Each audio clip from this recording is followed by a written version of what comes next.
আপনি আওয়ামী লীগেরও বিচার করবেন, করতে পারবেন না, পারবেন না, পারবেন। হাসিনাকেও বারবার বলেছি, শুনেন নাই উনি।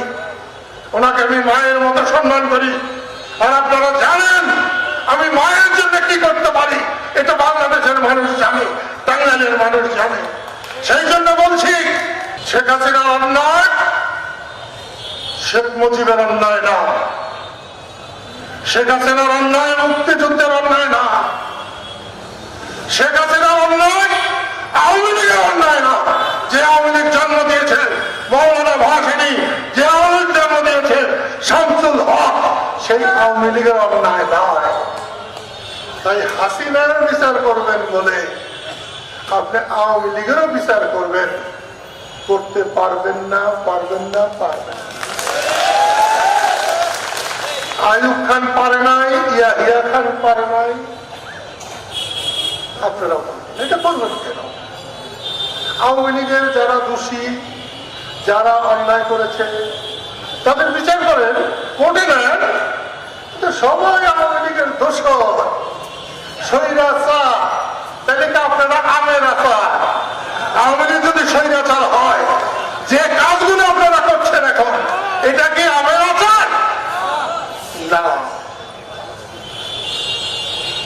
শেখ হাসিনাকে আমি রাজনৈতিক ভাবে কখনো সমর্থন করি নাই, কারণ শেখ হাসিনা মনে করতেন দেশটা তার বাপের, আর আমি মনে করি আমি দেশের সেবক, বঙ্গবন্ধু দেশের সেবক, আমিও দেশের সেবক। দেশের মানুষ আমাদের গোলাম, এটা আমি ভাবি না।